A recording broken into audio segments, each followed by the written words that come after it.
வணக்கம் நண்பர்களே, தனுஷ் குசினுக்கு உங்களை நான் வரவேற்கிறேன்.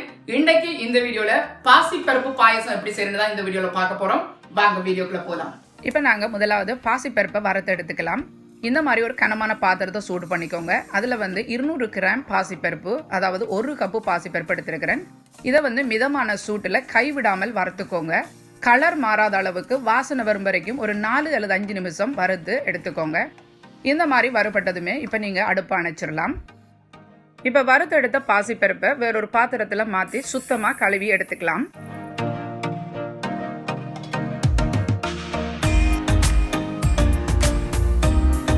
இப்போ கழுவி எடுத்த பாசிப்பருப்பை இந்த மாதிரி ஒரு குக்கர் பாத்திரத்துக்கு மாற்றிக்கோங்க. இப்போ 1 கப்பு பாசிப்பருப்புக்கு 2.25 கப்பு தண்ணி சேர்த்துக்கோங்க. அது கூடவே 1 மேசைக்கரண்டி அளவுக்கு நெய் சேர்த்துக்கோங்க. இப்போ இந்த பாசிப்பருப்பு நீங்கள் நார்மலாகவும் அவிய வச்சு எடுக்கலாம், உங்களுக்கு டைம் எடுக்கும். அதே வேளையில் இந்த பாயாசத்துக்கு நல்லா பாசிப்பருப்பு வெந்து மசிஞ்சு வரணும். அதுக்காக குக்கரில் சேர்த்து அவிச்சிங்கன்னு சொன்னால் ரொம்ப நல்லாவே உங்களுக்கு சீக்கிரமாக அவிஞ்சிடும். இப்போ மூடி போட்டு மீடியம் தீயில ஒரு 5 விசிலுக்கு இதை வேக வச்சு எடுத்துடலாம். இப்போ பாருங்க 5 விசில் வந்தாச்சு. இப்போ நாங்கள் அதை இறக்கி ஒரு சைட்டில் வச்சிடலாம். அதுக்குள்ளே இருக்கிற ப்ரெஷர் எல்லாம் தானாக ரிலீஸ் ஆகட்டும். இப்போ இந்த பாசிப்பருப்பு பாயசத்துக்காக நான் 250 கிராம் வெல்லம் எடுத்திருக்கிறேன். அதில் 1 கப்பு தண்ணி சேர்த்து அடுப்பில் வச்சு இந்த வெல்லம் கரையும் வரைக்கும் காய்ச்சி எடுத்துக்கலாம். பாருங்க வெல்லம் நல்லா கரைஞ்சிட்டு இந்த மாதிரி கரைஞ்சா போதும். இப்போ நாங்கள் பாத்திரத்தை இறக்கிடலாம்.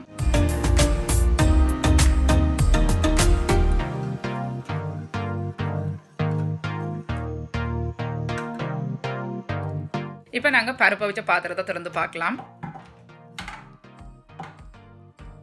பாருங்க இந்த மாதிரி பருப்பு நல்லா வெந்திருக்கணும். ஒரு நாளும் பருப்பு தனித்தனியாக நிற்கக்கூடாது, அப்போதான் பாயாசம் சூப்பராக வரும். இப்போ நாங்கள் மறுபடியும் அந்த பாத்திரத்தை அடுப்பில் வச்சுட்டு இப்போ நாங்கள் ஏற்கனவே காய்ச்சி வச்சிருக்கிற வெள்ளப்பாக அந்த பருப்புக்குள்ளே சேர்த்துடலாம்.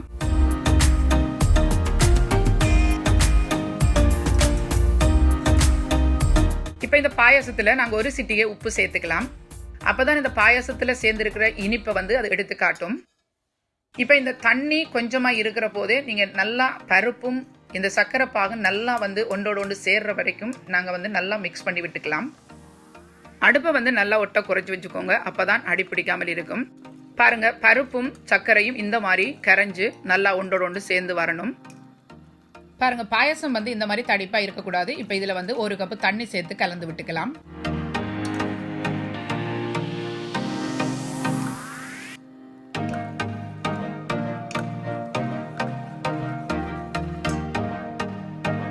இப்போ இதில் நான் ஒரு 1/2 கப் அளவுக்கு தேங்காய் பால் சேர்த்துக்க போகிறேன். அதுக்கும் தடிப்பான பால்.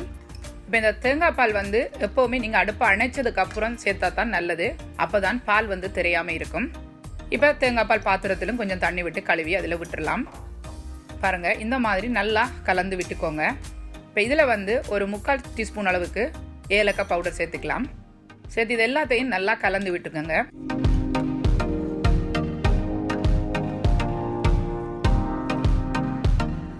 இப்போ தேங்காய் பால் ஏலக்காய் பொடி சேர்த்து நல்லா பாயாசத்தை நாங்கள் கலந்து விட்டதுமே மறுபடியும் அடுப்பை ஓன் பண்ணி 1 நிமிஷத்துக்கு கொதிக்க விட்டு நாங்கள் அடுப்பை அணைச்சிடலாம்.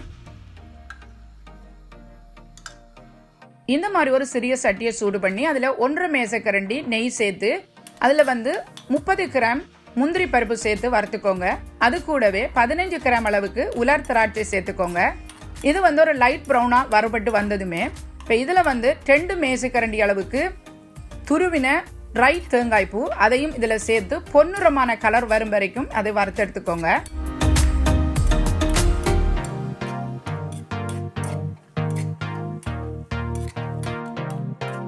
பாருங்க இந்த மாதிரி பொன்னிறமாய் வறுபட்டதுமே இப்போ நாங்கள் இதை பாயசத்துக்குள்ள சேர்த்துக்கலாம்.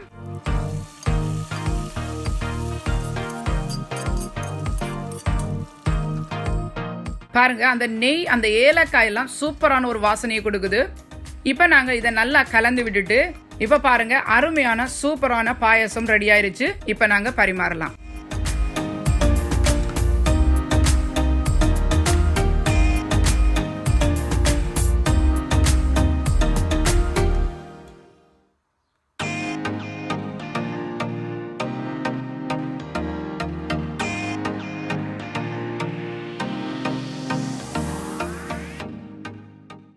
சுவையான பாசிப்பருப்பு பாயசம் அழகா ரெடி ஆயிடுச்சு. இந்த வீடியோ உங்களுக்கு பிடிச்சிருந்தா லைக் பண்ணுங்க, ஷேர் பண்ணுங்க, மறக்காமல் தனுஷ் குஷனுக்கு சப்ஸ்கிரைப் பண்ணுங்க. இது போன்ற இன்னும் ஒரு சுவையான சமையல் குறிப்புடன் உங்களை சந்திக்கும் வரை உங்களிடமிருந்து விடைபெறுவது தனு.